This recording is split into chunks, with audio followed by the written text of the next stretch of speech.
Добрий день, мене звуть.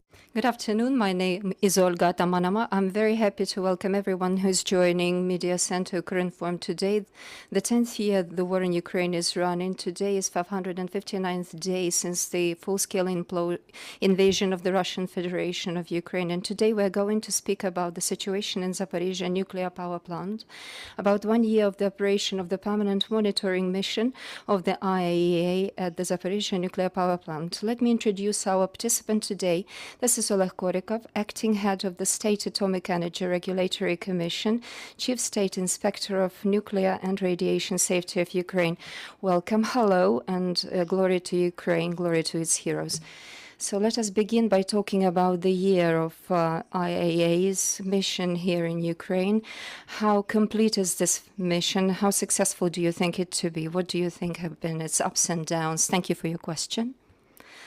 First of all, the presence of the IAEA's mission in Zaporizhzhia nuclear power plant is a definite fact of support delivered to Ukraine by the international community, a consolidated support, because this Zaporizhzhia nuclear power plant continues to be a Ukrainian power plant, and it will be returned under the control of the Ukrainian government. The position and stance of the civilized countries has been clearly determined and defined in the resolutions of the board of the chiefs of the IAEA that appeal with the Russian Federation to deoccupy, to demilitarize the Zaporizhzhia nuclear power plant and to withdraw military formations out of the whole territory of Ukraine. The permanent presence of the IAEA's experts in Zaporizhzhia nuclear power plant enables us to receive the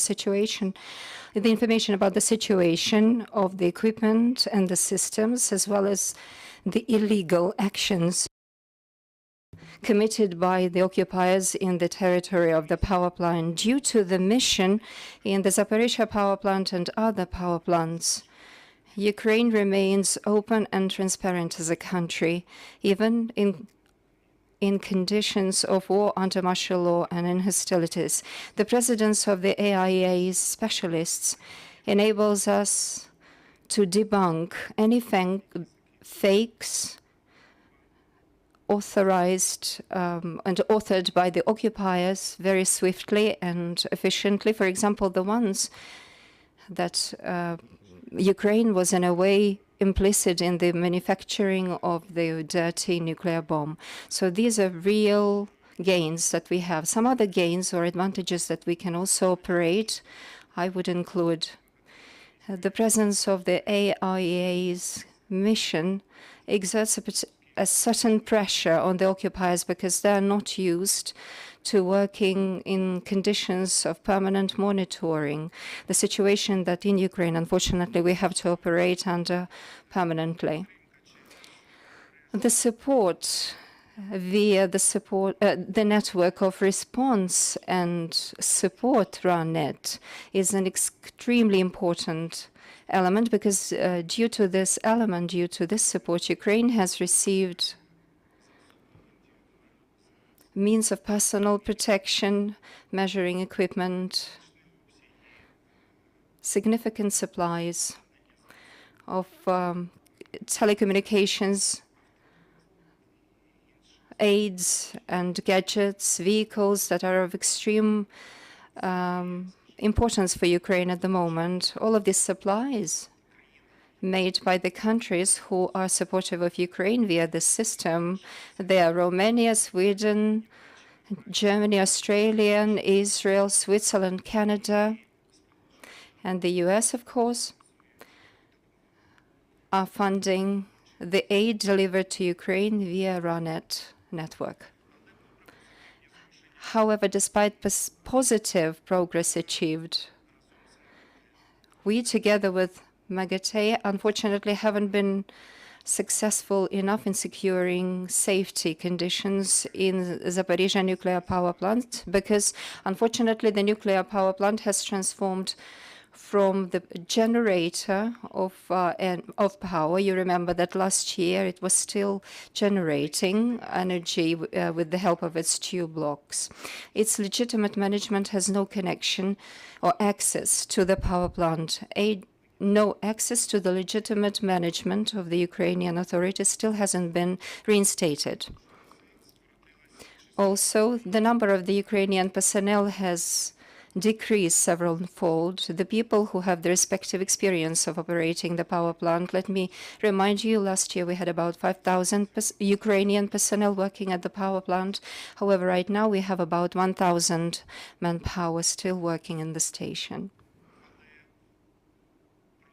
However, another kind of personnel is being brought from the Russian nuclear power plants, from Belarusian power plants, and some other places who are not qualified enough or have no adequate experience to operate the power plant. There is also a very high danger of cutting off power connection to Zaporizhzhia power plant, and you have probably remembered that 7 times there have been attempts made concerning severing power supply to Zaporizhzhia power plant. And last year, as a result of a missile attack launched by Russia at the energy infrastructure of Ukraine,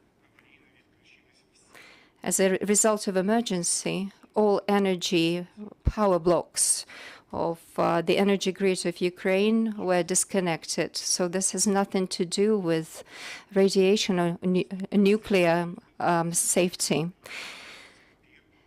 Next, the access to Zaporizhzhia nuclear power plant is fully controlled by the Russian occupiers, which results in the increase of militarization, in instituting additional checkpoints, additional fire points, additional disruption of logistics.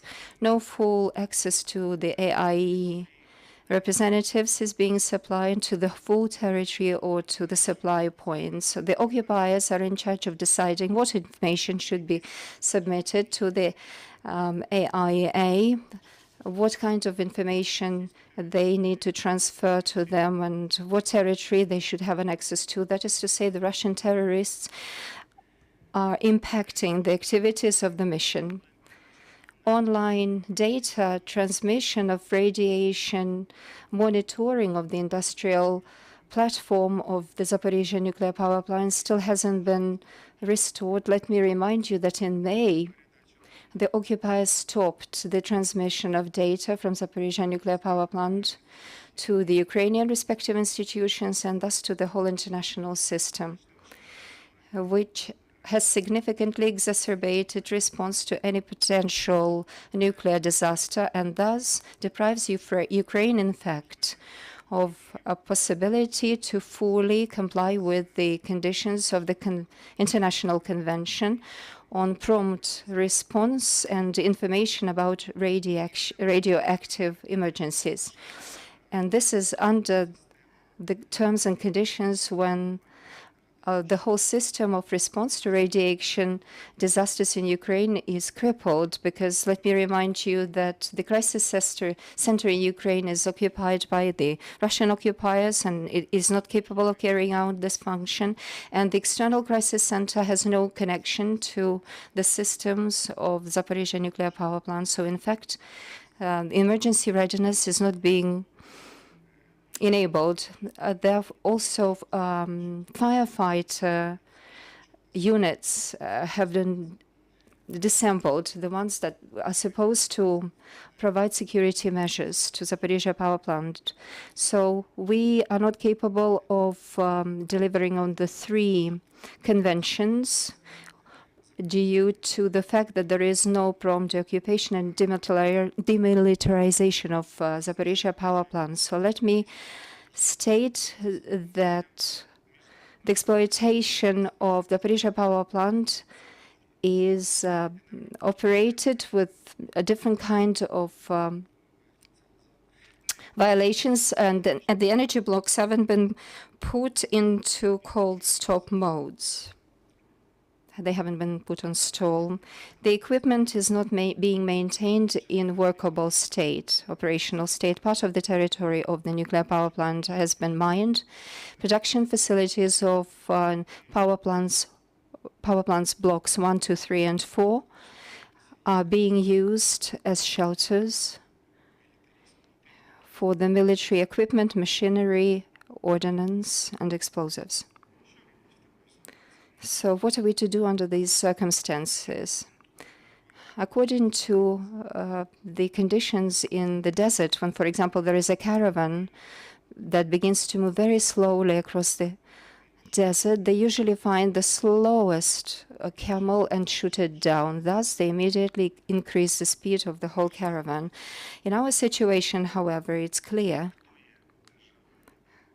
who is the state, the nuclear terrorist, who is the occupier, therefore, the whole civilized world, which is exploiting peaceful nuclear power plants, have to determine and isolate this nuclear terrorist, applying different sections, putting on hold any kinds of political and economic cooperation, and exercising political isolation by way of excluding Russia from different international organizations, including the IAEA.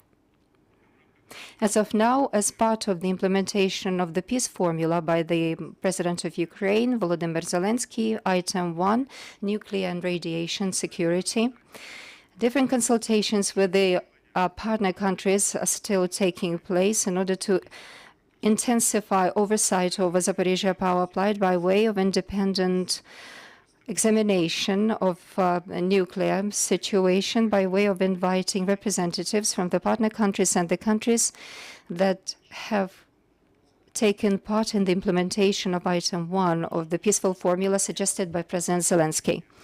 We are also in negotiations concerning the establishment of the International Coordination Center on nuclear and radiation security, with its headquarters being in Kyiv, Ukraine.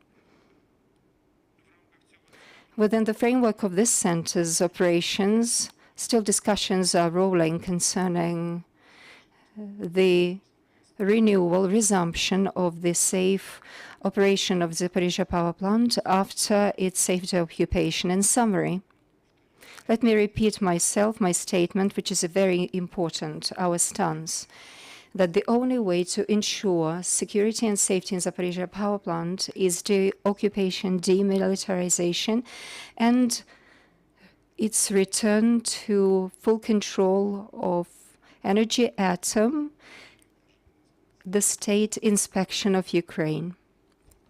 Thank you. Thank you, Mr. Oleh.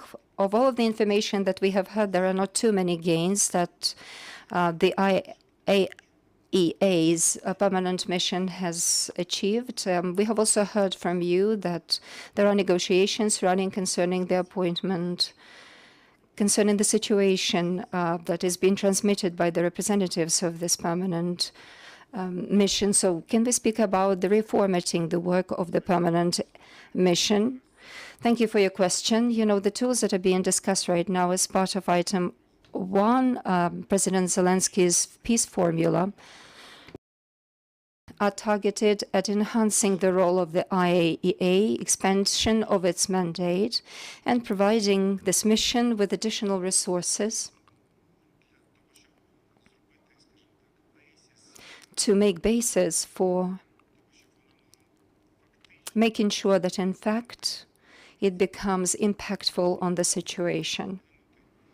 It can exercise actual impact and provide assistance in terms of ensuring security. These are the negotiations and talks running right now, and it goes also about the expansion of the mandate and providing this mission with additional rights and obligations. Thank you. And I would like to ask you about some of the updates concerning what's going on in Zaporizhzhia nuclear power plant, because we have recently seen some information that our armed forces in Ukraine have disabled some mines in the road leading to the Zaporizhzhia power plant and in the way of the permanent mission. Yes, thank you for this question. Yesterday, there was a successful rotation exercise of the IAEA's experts. So part of them exited, another part entered. So this is the 11th team, consecutive team that will be working. Just as usual, as was the case with all of the previous teams, we had the entry briefing, and as part of this entry briefing, we always explain to our counterparts from the IAEA the grounds on which we work with them. We introduce the legitimate management of the Zaporizhzhia nuclear power plant. We also provide them with the contact details, all of the people on behalf of the nuclear representative office. We also introduce them to all of the questions that will become part of their mandate. So in a way, this is a technical briefing before they cross the border with Ukraine. Next, as of now in Zaporizhzhia power plant, all power blocks have been put in the cold stop mode except block number 6, which is still in the hot stop mode, and it generates steam, which is not clear for us, and it's a clear violation of the license agreement. As you know, the Kakhovka water cistern, waterfall, unfortunately was ruined. However, the pool, the reservoir of the cooling water nearby the power plant is sufficiently supplied with water in order to provide for security and safety, and in order to make sure that the nuclear fuel remains intact, both in the reactors and in the pools, and remains so for an extensive period of time, for months at least. It is critical from our perspective